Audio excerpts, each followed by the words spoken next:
We're going to do a review for the test you'll be taking in the decision-making class for math. So this one is on the systems of equations, and we'll be doing these systems of equations, solving them, and writing equations for some story problems, which will be on the test, and then also graphing a system at the end. All right, so we're going to go over that. First of all, you got to identify what process you want to use. As I look at these two equations that are given to me, I notice that the second equation is already solved for a variable. When you have a variable all by itself in either equation, this is begging you to say, hey, go ahead and use substitution. So this one I'm going to use substitution. Notice in these two equations, I don't have a variable by itself. This one's begging you to use elimination. Now you can use either process on either problem. I could solve this for x very easily by adding 3y and then subbing it in. You can do that. I could use elimination on this one just by bringing the 2y over, timesing it by -2 and eliminating it. So I can use either method on either type of equation. But this one is asking you to do this one's asking you to do elimination, just how they're set up. So I'm going to do both processes so that you have a handle and you can use either one, whichever one you feel more comfortable with.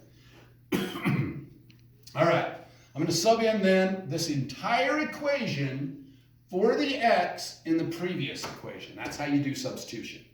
Again, you replace the x in the opposite equation with whatever x equals in the second equation.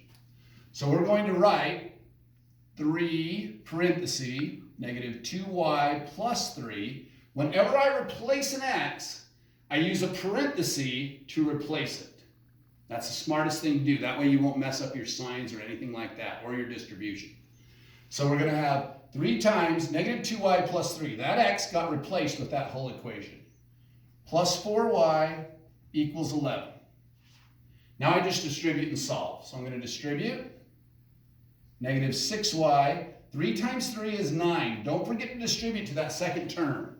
A lot of kids will write, oh, it's -6y plus 3. You've got to distribute to the second term, okay? Plus 4y equals 11. Now I combine like terms, -6 plus 4. Now the reason I'm combining like terms is they're on the same side of the equation, notice. Okay? I'm not taking one from one side to the other. I have a lot of kids who are going to write plus 6y plus 6y. Now if you do that, you've really added 12y to the left. You've added nothing to the right. So do not do that. If they're already on the same side of the equation, combine like terms. -6y plus 4y is -2y. That's combining those like terms. Plus 9 equals 11.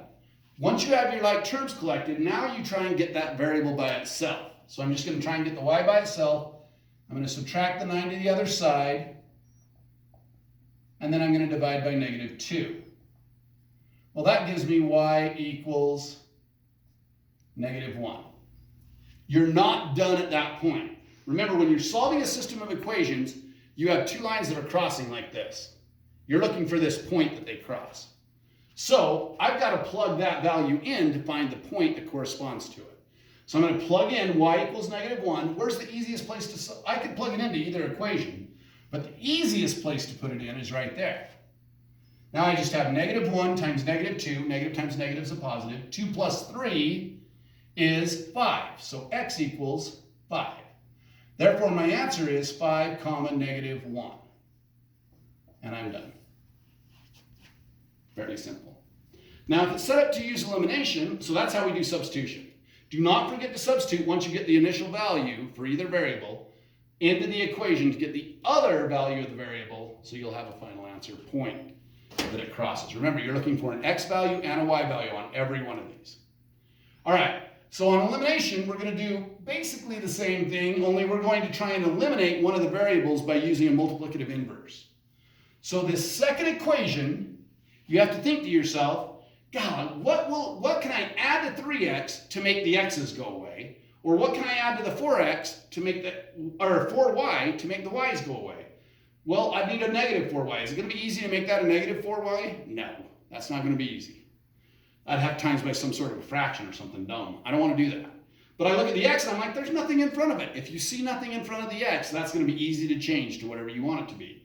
What do I need to add to 3x to make the x's go away? Well, I need to add negative 3x, right? So I times negative 3, but don't times it to just the x. Multiply it all the way through to both sides of the equation. That's where kids mess up. They forget to distribute all the way through. So we end up with negative 3x. Negative times a negative is a plus 9y. 3 times 3 is 9. Equals negative 33. Okay? Now I simply add these two equations together. That's going to eliminate, that's why we call it elimination, the x values. 3 minus 3 is 0. It's gone. The x's are gone. 4y and 9y make 13y. Negative 6 and negative 33 make negative 39. Divide by 13 both sides, and y equals negative 3. Okay? Again, you can do that on a calculator if you didn't know that, but it'll be negative 3. Now, again, you're not done just because you have the y value. You have to plug that in and find the x value.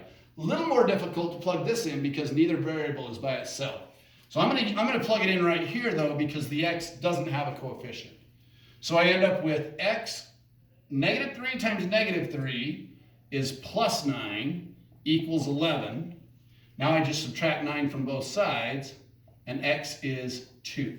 So here my answer is 2 comma negative 3. Again, that's the point that the two lines cross.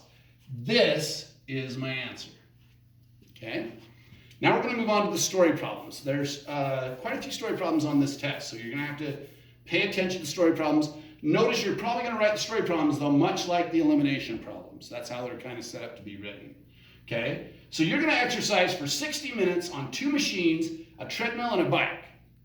If the treadmill burns 10 calories a minute and the bike burns 8 calories a minute, your goal is to burn 520 calories exactly. So you don't want to go over, you don't want to be less. Exactly 520 calories. How much time should you spend on each piece of equipment? All right, let's figure this out. Now, first of all, you know you're going to exercise for 60 minutes. So the total time on the treadmill and the total time on the bike have to add up to 60 minutes. So think about this as T being the time on the treadmill plus B being the time on the bike should equal what? 60 minutes. I don't know how much time on each one I'm going to spend at this point, but I know that's got to add up to 60 minutes. This is what we call a quantity equation. It's how many minutes this is happening. The next equation is called a value equation. It's what it's worth. Okay? So what is every minute on the treadmill worth? Think about it that way. It's worth 10 calories per time on the treadmill. You with me? Per minute on that treadmill. How much is the time on the bike worth? Well, that's worth 8 minutes for every minute on the bike.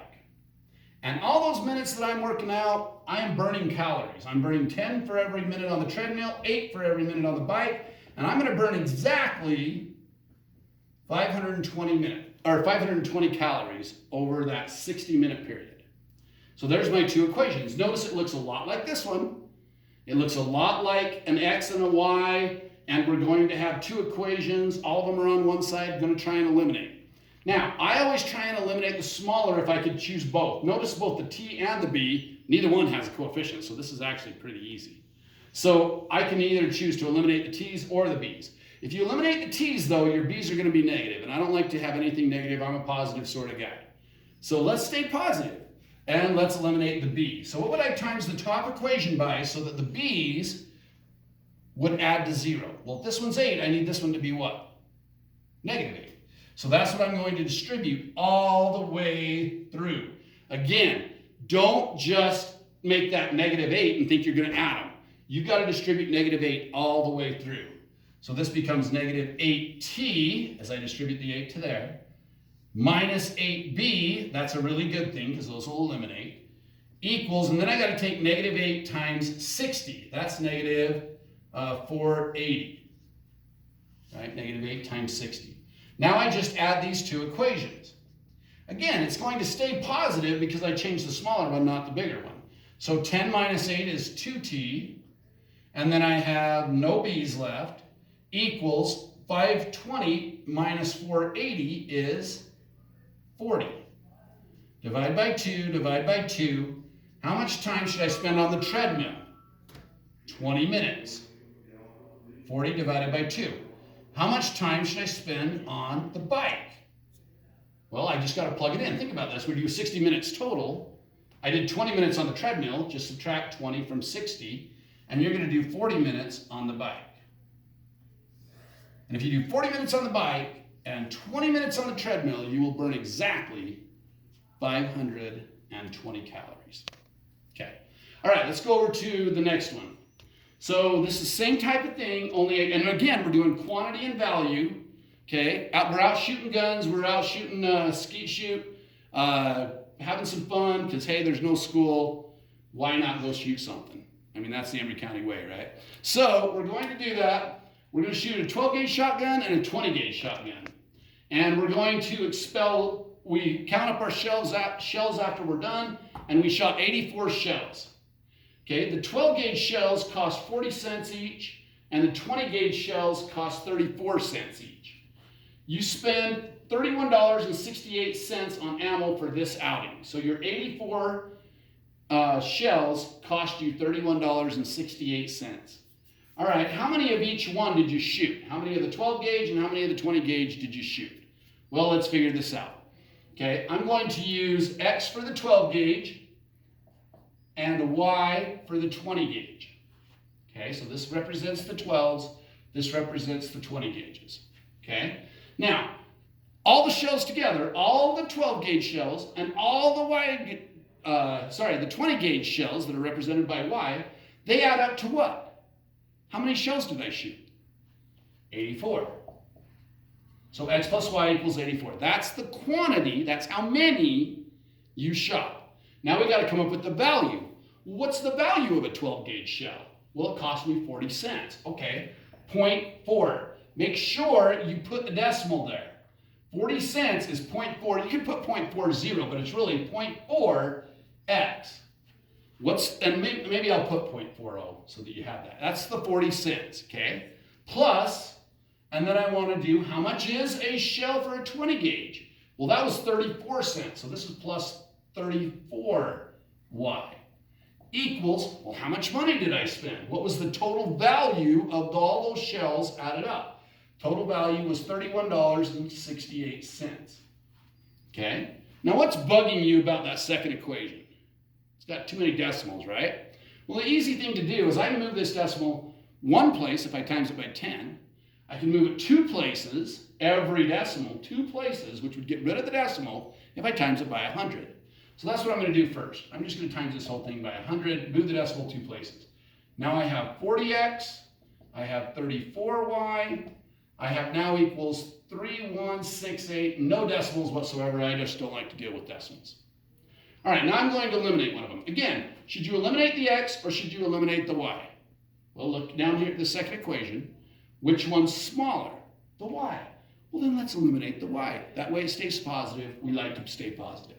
All right, I'm going to times this top one then by not 34, but the opposite of 34, negative 34. So that's negative 34x minus 34y. That's a good thing because those are going to eliminate. And then I have to take 34 times 84. I got to do that on the calculator, so give me a second. 34 times 84. That's 2856. Negative 2856. It's negative because I'm distributing a negative 34 there. So I have to do that. Now, I'm going to add these two equations, just adding them together. What's 40 minus 34? Well, that's easy. That's 6. The y's go away. That's nice. Now I got to do this on the calculator. I got to go 3168 minus 2856. That gives me 312. Okay?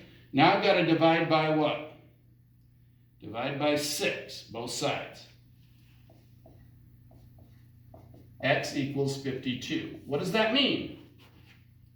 How many shells did you shoot that were 12 gauge shells? 52. So this is 52 12 gauge shells. Okay. How many total shells did you shoot? Well, you shot 84 total shells. 52 of them were 12 gauge. How many must have been 20 gauge? Well, I just take 84 minus 52. And I end up with 32 Notice those add to 84. Ys, or 20 gauge shells. Okay, and you're done. So that's how that works. The last type is just simply graphing a system of equations. Now, when you go to graph, if it's solved for y, it makes your life easy. This is the y-intercept, this is the slope. Really easy. This one isn't solved for y, so it's not ready to graph. So your first step is to make sure both equations are solved for y. Again, first step, if you're asked to graph a system, is to make sure both equations are solved for y. So I'm going to solve this second equation for y. I'm just going to subtract the 3x from both sides. 2y equals negative 3x plus 22. And then I'm going to divide by 2. Y equals negative 3 halves x plus 11. Okay, make sure you divide both the first term by 2, negative 3 halves, and the second term by 2. That gave me the plus 11. Now I have two equations, both solved for y, and I'm looking for the point they meet. Okay, so we're going to do that over here.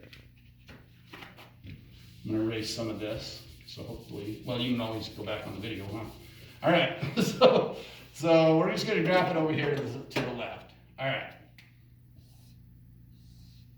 So where do I start? Well, I'm going to start up at 11.